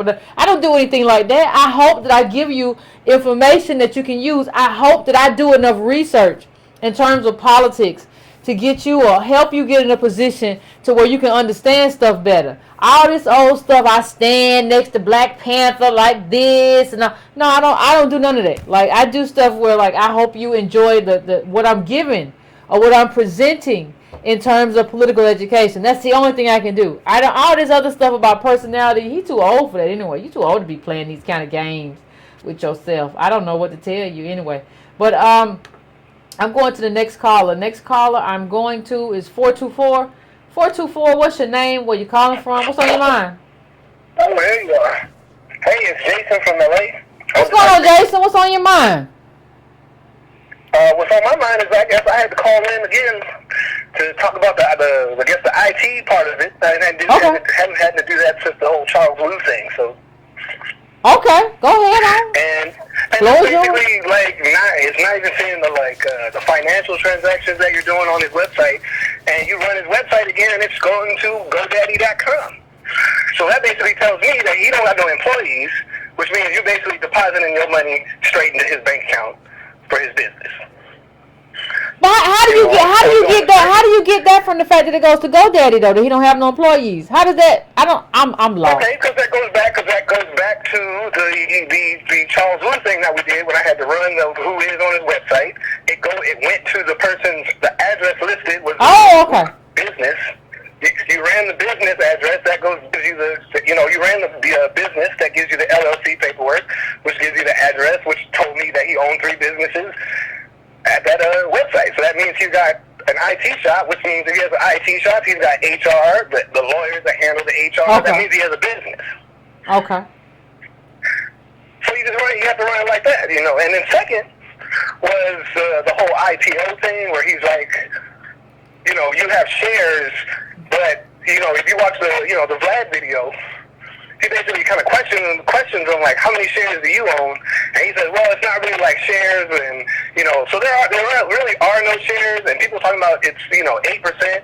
I mean, it's still 8% of the share. He can determine, in a year that those shares are worth $10, so you're going to get 8% of the $10 in your investment. You just lost, several, $100 of your investment. Yeah. So I don't understand how people don't, even look just that surface level stuff that he's basically telling you to your face. Yeah, no, I agree, caller. I agree, but we don't we get so. I want to thank you, caller, for calling in, but the lines are popping tonight. Oh, I'm sorry. I pulled an irony. Irony's in the chat. I pulled an irony. I clicked him too soon. But I just I need people to understand that I don't know. Like, this is nobody's coming. Like, this is stuff that everybody's supposed to do this before you invest. Like, you're supposed to do all this research and figure all this stuff out. I don't know. So I'm gonna go to the next. I'm gonna go to the next caller. I'm going to 408. I'm coming to you. What's your name? Where you calling from? What's on your mind? Hello, my name is Steve. I'm calling from San Jose, California, and I like to say that I watched the Jay Morrison explain some of the stuff. He even brought up something about black people starting Bitcoin mining. I think that's what I heard him say. Somebody else told me that. Somebody else told me that he said that, and then he said, I don't know anything else about it. Like, somebody told me that. This is the second time I'm hearing that. Yeah, that's insanity, because a lot of the mining market is controlled by China, right? And also the Russians and the Eastern Europeans are trying to get into it because there's coal there, and electricity cost is cheaper. I can't imagine any black person in the United States being able to do that. I mean, I'm serious. I hate to say I don't love cryptocurrencies, but I don't hate them like you. I don't hate them. But hold on. Let me just say this before you go on. I'm gonna let you finish. I don't hate them. I just understand that this is a dark area that we don't control, and we're not experts in, and we don't know enough about. So I'm just very, considering how much money we have, I'm very reluctant to kind of encourage my people to get involved in this, because I know people love to take advantage of my people. So go on. I'm sorry. Absolutely, and I would never encourage a person who didn't find themselves. I found myself in unique circumstances. Okay, number one, because it was kind of like, and I had no idea that the space would explode. It was like 2016. I put a little bit of money in a foreign exchange, and I had no idea if that exchange was going to be what it was supposed to be. I had to give a lot of information, from my driver's license to a whole bunch of stuff, in order to be able to deal with this. And every time transactions went through, my bank was saying, hey, what are you doing? What's going on here? They would call me. They would shut down. It was very difficult. Sounds like so cryptocurrencies was a very difficult. Huh? I said, it sounds very difficult. Yes. Well, see, first of all, if anybody who holds cryptocurrencies, you're responsible currently for what you have. Okay, so if you lose it, if you make a mistake and you send it someplace, so you have to figure out, okay, how do I provide security? It's not like a bank, because the banks get hit all the time by hacks. They keep their mouth shut, but they make sure that your account has integrity unless something crazy happens. But in the cryptocurrency space, I've done it. I've sent something to the wrong spot, it was gone. If you lose the password or your private key, it's gone. If somebody hacks it, it's gone. Okay, so I would never encourage a person who didn't find themselves in unique circumstances to get involved. Now, I lost I don't know how much money I lost in BitConnect, because the BitConnect token went up with the price of Bitcoin. And so when Bitcoin had this huge run up in interest, if you got in and you bought the token at $100 and the token goes up to $400, then your lending power increased. Okay, so you were kind of caught up in a situation. So if I had to make a guess, I'd say I might have lost $2,000. Let me tell you something. Can I just tell you something? Can I just tell you something? Then I'm gonna let you finish. My blood pressure can't take me doing what you talking about. Like everything that you talk about, I have my blood pressure's high. My blood pressure's high. Hydrochlorothiazide, all that. I can't live like what you talking about. Like all this, I sent it to the thing, and it was the wrong wallet and all this. I can't live like that. Well, see, I'm trying to be honest about what the space actually is. So you have some people who made out like bandits. But I'm gonna tell you right now, the promoters of BitConnect right now, I'm not gonna call no names, but the two black promoters are facing class action lawsuits.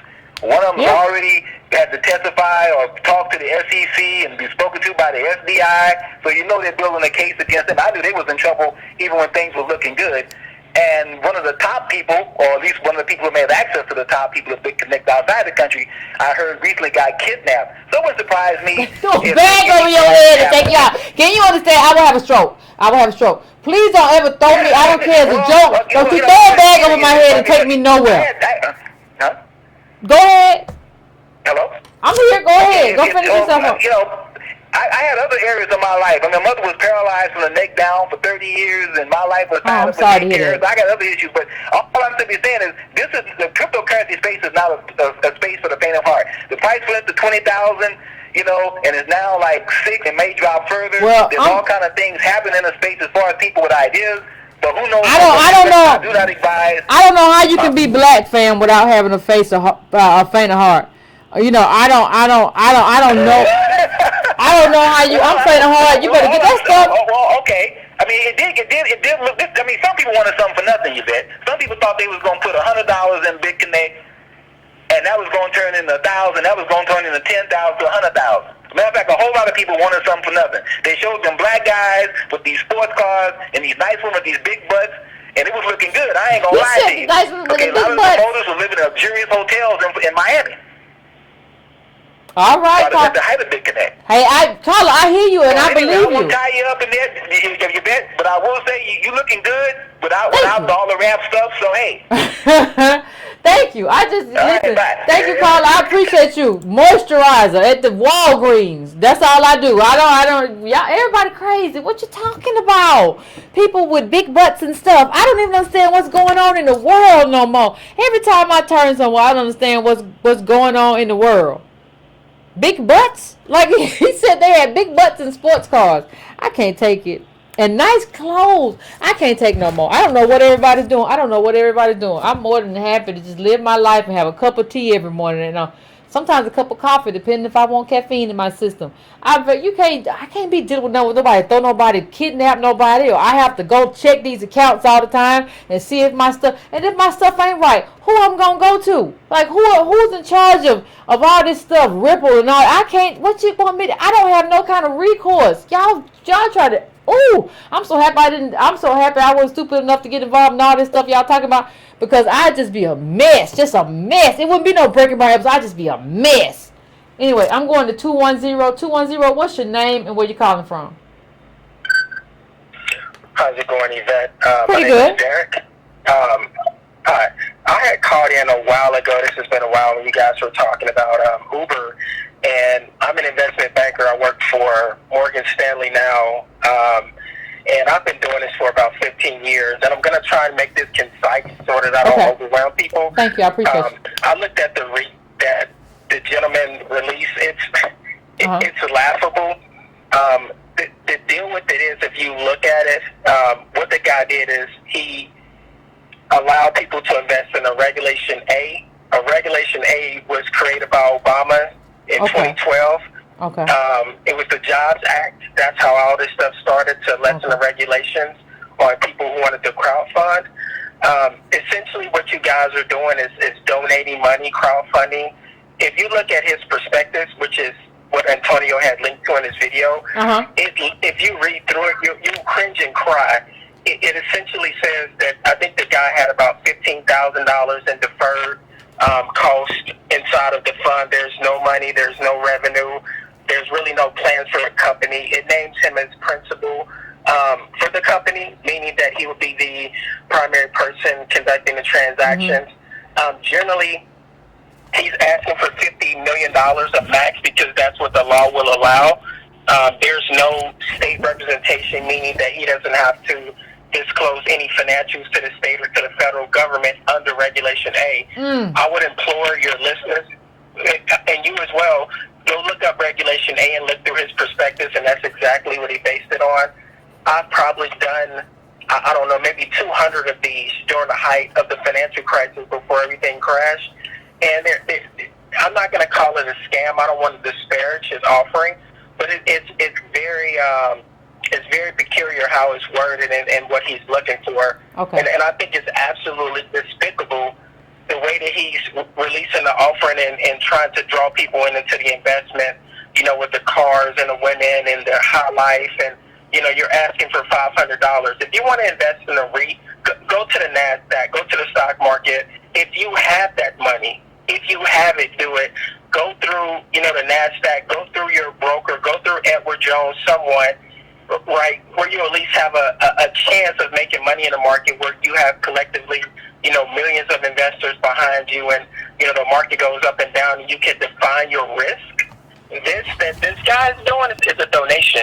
If you want the guy to live good and you just want to put $500 that you probably don't have, you know, into this guy's hand with really no promise of a return, because the market doesn't promise anything, Never. then, you know, do so. But this is absolutely despicable. This is, I read through it because that's just what I do. It took me about 30 minutes to read through the whole perspective, and I was like, this guy should be ashamed of himself to frame it around Tulsa and our connection to that, and the anniversary of that, and the emotion that sort of drove that, to say, you know what, if you want to rebuild that, come on and give that to me. I'm not going to give you financial advice, right, because I can't do that. I don't want to endanger my license, but I would be very careful before I would put a dime into what this man is doing. And look it up. Look up what a Regulation A is. Look up the Jobs Act that Obama signed in 2012. Well, look, can I ask you a quick question? Can I ask you a quick question, caller? Like, is it normal to show like the raises like this? Like, you know, this is like a telethon, right? Like, I've never seen anybody raise money like a telethon. Like, people are pledging money as opposed to just like funding him or putting in like seed money. I've never seen this telethon model. Since you're in this industry, maybe you can tell me, is that a normal way to do business? No. Generally, what you do with investment, what we do is we'll say, the Yvette company wants to go public, right? And you'll come to us and you'll say, hey, investment bank, I want to go public, and I need to raise $50 million. And we'll say, you know what, Yvette, you know, we think you can get it. We think you're going to do great. You know, and we'll front you that money, and we'll buy all your shares. We'll low price them to the market because people will be hungry for it, because they'll say, you know what, Yvette has great content. She has a great board. She has great employees. She's going to do great. It'll go into the market. It'll pop on an IPO. Okay. We'll make our nut because we're going to underprice it and make a ton of money, and we're going to give you the money that you need to proceed. Okay. This telethon, this crap that he's doing is only possible because of the way he's going about the administration of to get the money. This isn't regulated. Just because he released this perspective, there's not going to go to a state board. It's not fair. He doesn't have to release these records to the SEC. There's no reporting initiatives that he has to follow. And I would implore your listeners to read that. Now let me ask you this. He says you do this. He says this is an IPO. He said this is his first IPO. Is this an IPO? No, it's not an IPO. This is essentially a donation. Right, an IPO means that you're going to release the IPO, the initial public offering. I'm going to get a share of stock in your company when you release it. How he values this at $50 a share is a fucking mystery to me. And you don't have any assets. To me, he's not a going concern, because if you read it, he's saying that the community investment is he says donation in the perspective for people to have an investment in their community. Okay. This is not an IPO. Okay. This is not going to be listed on any exchange whatsoever. It's not going to happen. It's not going to happen. And that's what an IPO is listed on an exchange, right? That's what an IPO is listed on an exchange. Exactly. How do you get to call it an IPO if it's not an IPO? How the fuck is it an IPO if it's not going to be traded on an exchange? Yeah. That's what I said. You got Morrison. I said the same thing. How are you going to do that if this isn't going to be on an exchange? This is a donation. He's not going to raise anywhere near $50 million because black people don't have $50 million to give this motherfucker. Excuse me. We don't have $50 million to give this guy on a dream. If you want to invest, go invest in the market. Take your $500. Go to an investor that you know that is federally regulated. They have the fiduciary responsibility to watch your money. It's going to make money only if you make money. Do not give it to this. I'm not going to call the guy shyster, whatever he is. You keep your money in your pocket and you go do your due diligence and you look at this. Don't fall for that flashy fame, cards, women bullshit. Right? You don't see that anywhere. You don't see that anywhere else when people go to invest. People are quiet about it. They make the money that they make. There's not a parade to go do this. That's all emotion. Okay. Read the perspective. Look at his financials. There's nothing there. There's nothing. This is absolutely ridiculous. I'm personally going to write a letter to the SEC, and I'm going to see what they can do about this to make sure that they can look into it. I know by law that they can't do shit about it because of how he released it. He isn't obligated to release any financials or really have any oversight, and that's okay. So if you lose your money, don't call into Breaking Brown. Yeah, I can't help you. I can't help you. I ain't got it. Call the SEC because it's on you. I'm gonna tell you. Thank you, Carla. I appreciate it. You shed a lot of light, but I'm gonna tell you up front, I ain't got it. You better call. You better go find Jay. You better snatch him up off the street, something like that. Find Jay Morrison. He probably gonna be in the wind. Y'all don't know how quickly these people can get in the wind. Just poof, like a puff of smoke. I appreciate that, Carla, because like it says what it says. Like it just kind of solidifies what Antonio and I was saying. Like he's basically put it all in the SEC. So when you come back on him later, he can say, well, I told you, it's all in the paperwork. This whole thing is depending on the fact that you won't read and assess the paperwork. Come on, man. 313, I'm coming to you. What's your name? Where you calling from? What's on your mind? Hey, what's up, Yvette? This is Nate from Detroit. What's going on? Nothing much. I didn't think I was going to get through because I'm at work and they just called me. But the brother before me, he just broke it down so good. So I'll just leave you with a metaphor. We are like the carcasses on a desert, and the vultures are picking at us. So I would be very leery at trusting anyone about making no money. You got to do everything locally. If we can't even get the Arabs, the Indians, and the Asians out of our communities, how is it going to make it rich off of some what is it, like a real estate investment or something? I don't get that. I mean, come on. But that's all I got because I got to go. I'm sorry. All right, no problem. I know you got to go back to work, bro. Do what you got to do. We'll talk next time. I appreciate you. I'm going to, yeah, what is it? I'm going to 903 real fast. 903, I'm coming to you. What's your name? Where you calling from? What's on your mind? Hey, Yvette. What's up? What's going on? It's James. Okay. All I'm sitting there saying right now, from my feed, I looked at a while ago, you got 1,722 followers right now. Everybody, go on your little thing and go give the girl 4 quarters, please. I'm serious. Give me $1. I said, yeah, I appreciate you. A buck. Yeah. I'm serious. It's stupid at this point. So one thing I want to say, don't call her and tell her this. She knows. Call the Steve Harvey show, the 97.9s in your area, the Ricky Smiley show. Call all them. She knows. Why are you calling her and telling her what she already knows? Call them others who don't know. What do you call the guy? Charlemagne, the guy. Oh, yeah. Call him. Yeah. And Steve Harvey, well, those shows are what you have to appreciate call. it, Paige. You have to call those shows. Don't call. Yeah, you have to call them. Let them know we're out here. Yeah. I have this stuff written down. I'm sorry. I own stocks in Edward Jones. The other guy, he didn't impress me at all. He was just like all over the place. It didn't make any sense to me. But what I'm trying to sit there and tell you, I'll sit there and tell you from a distance. My stocks I have in Edward Jones are like $20,000. It's not a lot, but it's something for me. All right. And hold on, real quick.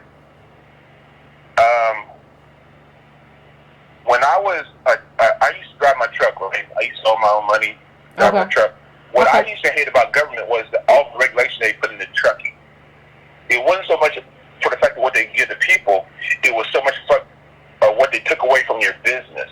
You know what I mean? Yeah. In terms of that. And it's not true.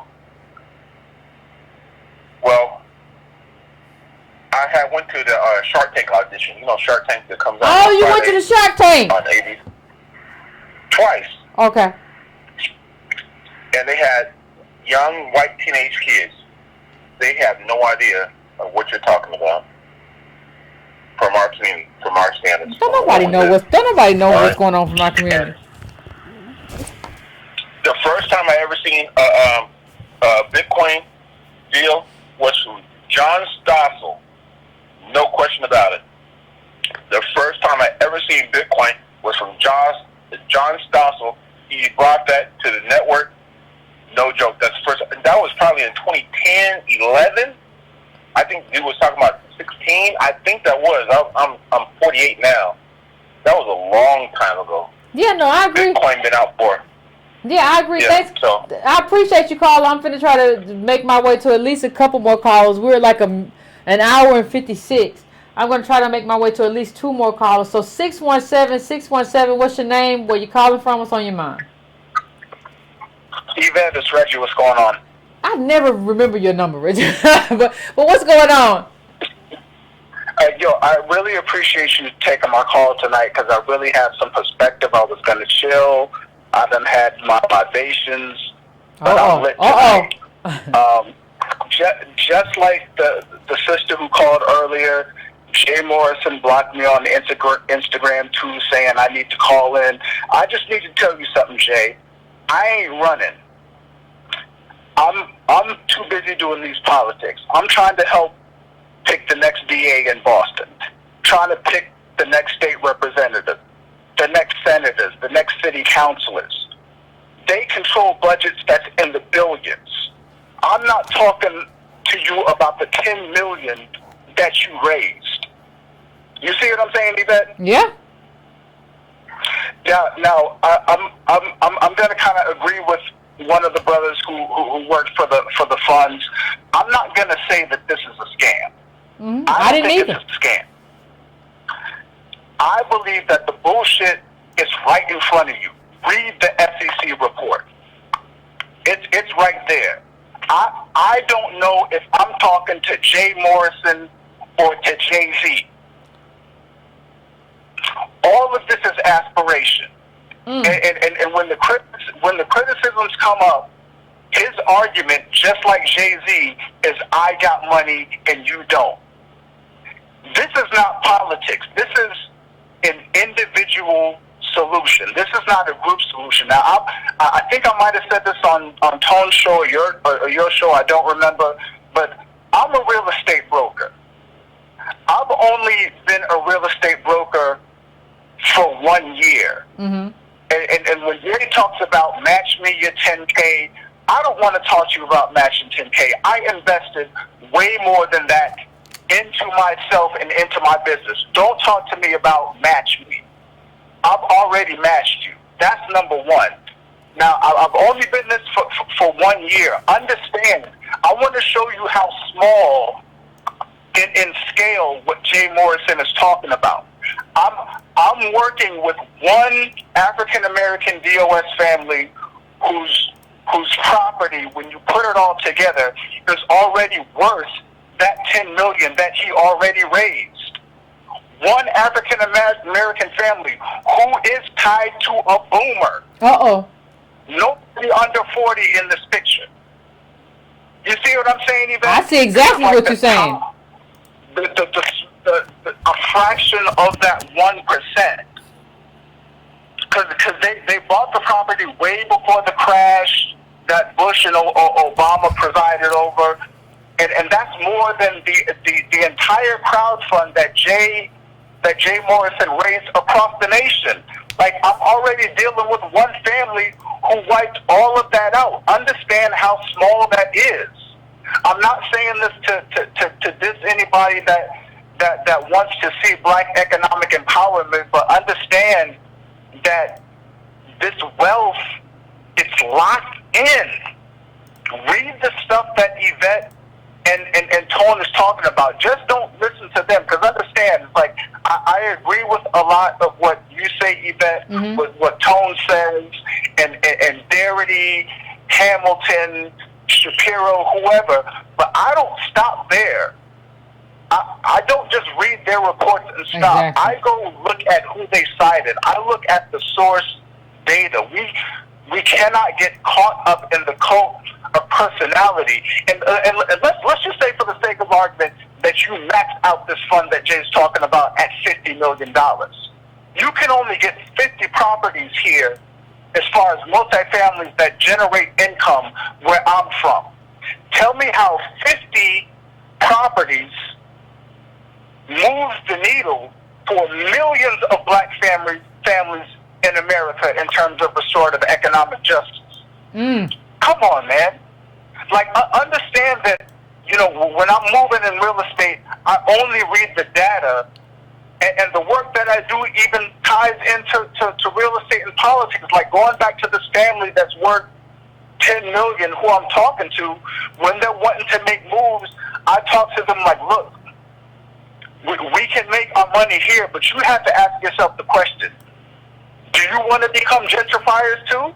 Ooh, that's the question. You want to be just like white people, right? No, wait. Hold on, Yvette. I'm here. Understand that when Jay Morrison is talking about going into underserved communities, when you run the numbers in terms of what those houses are worth, what those rents can command, in order to turn a real kind of profit, to get that 80% or that 8% preferred return, or whatever else he's talking about on top. Understand that in order to turn a decent profit, you have to turn yourself into a gentrifier. Tell me how that shit is a solution for the masses of black people in this country.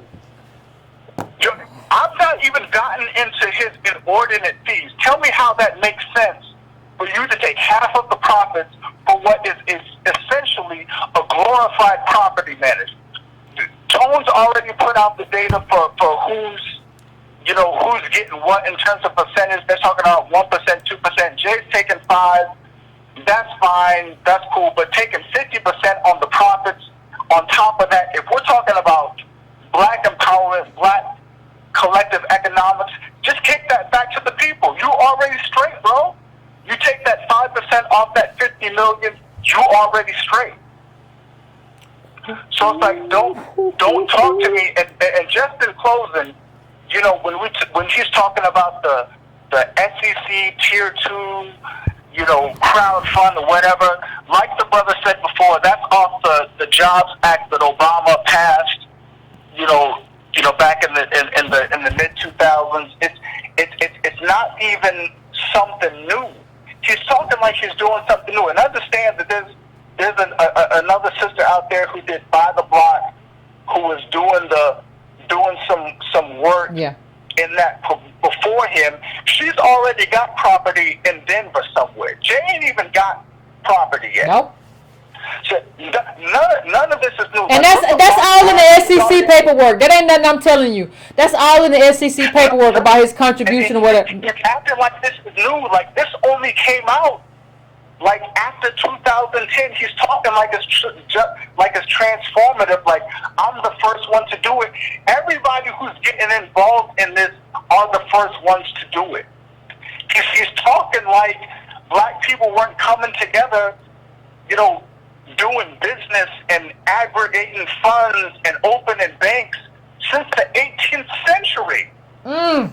Guys, don't talk to me if you have not read the history and the data This just need to out of here. I guarantee you that, you know what? I'm done.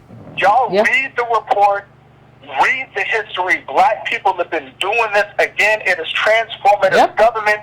This guy would not even be here doing this fund if it was not for the government putting that Jobs Act together in the first place. But he gonna say he don't need government. Thank you, Reggie. He gonna say he gonna need government. It was a Job Act that put you in place, and you don't even know enough to know that.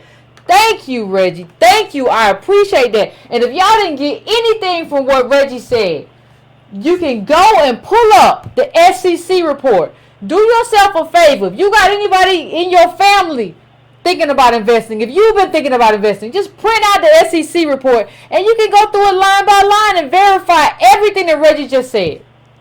Clear as day. You don't have no problems. It's just the truth. I'm going to go to the last call of the evening, 757. 757.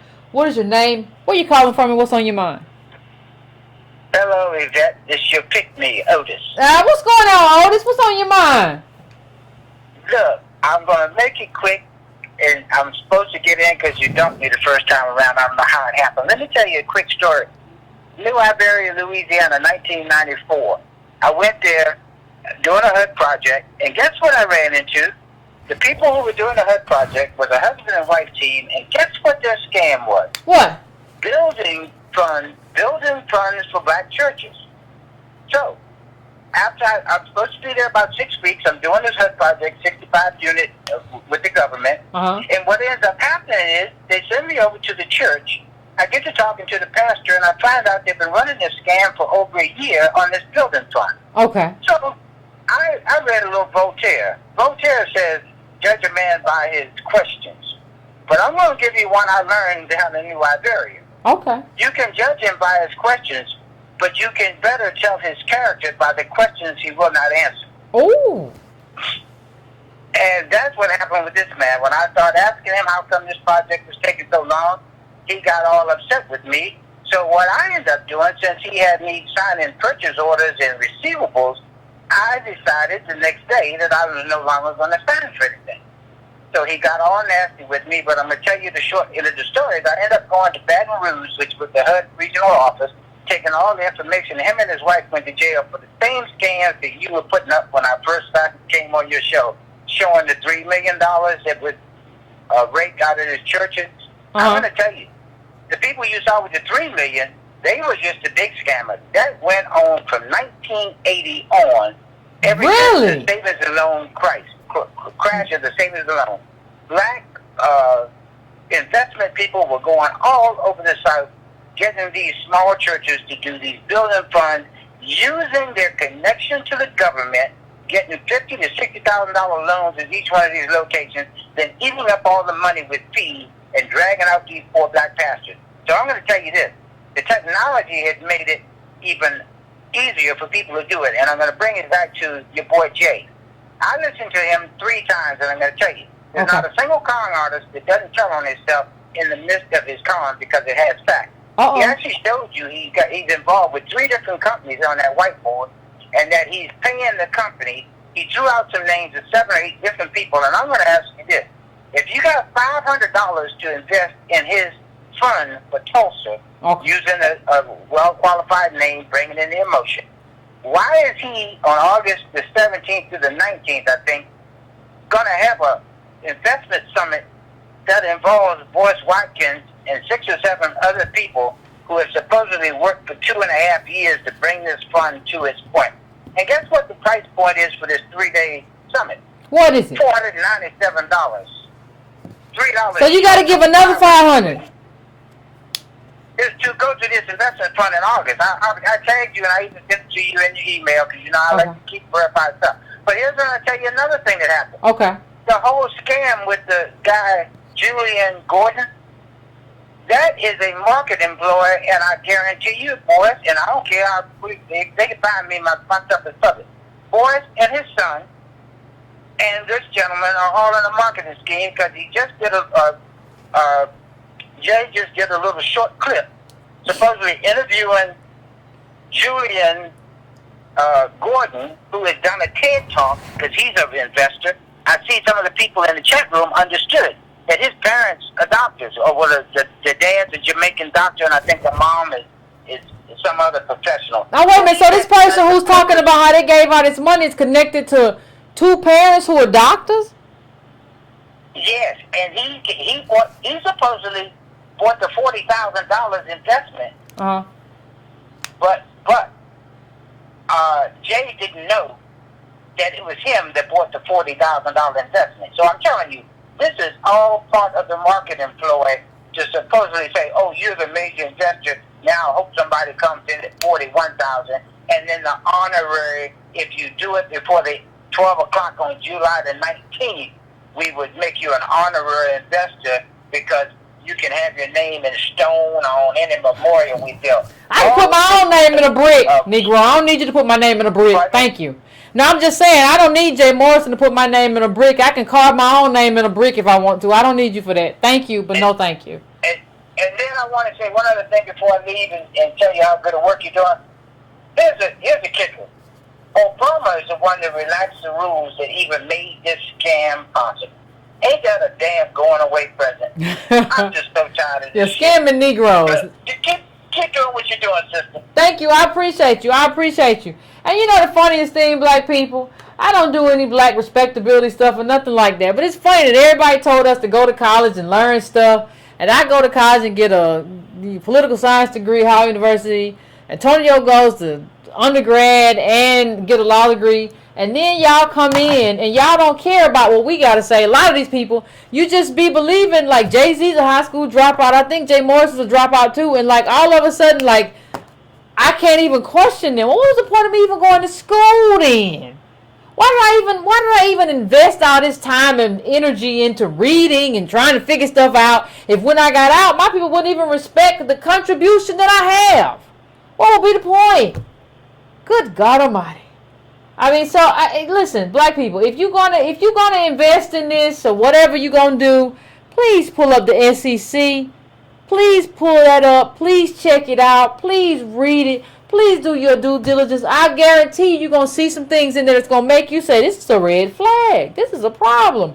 But please go and do that. I am encouraging you. Please go and do your research. Please don't get enthused. We're emotional sometimes and we get emotionally involved, you know, in terms of what we feel, because we know that there's a gap and we start looking at these people. They look real good in their three-piece suits and we make assessment based on that. I'm asking you, we had 2 people on these calls, 3 including Antonio, that had done their due diligence and done their research. I'm just asking that you go do that as well. Before you invest, please go do that, you know, and look at that and just try to figure out like what that looks like and what that means to you. And we'll be back soon to have a conversation. So we are 2 hours and 13 minutes. So let me let y'all go, Breaking Brown family. I appreciate you. Please like, please subscribe, please hit that bell if you haven't already so you get notifications when I come on. Please share it with your groups, all of that good stuff. I appreciate you, and we will continue the conversation, family. Till next time.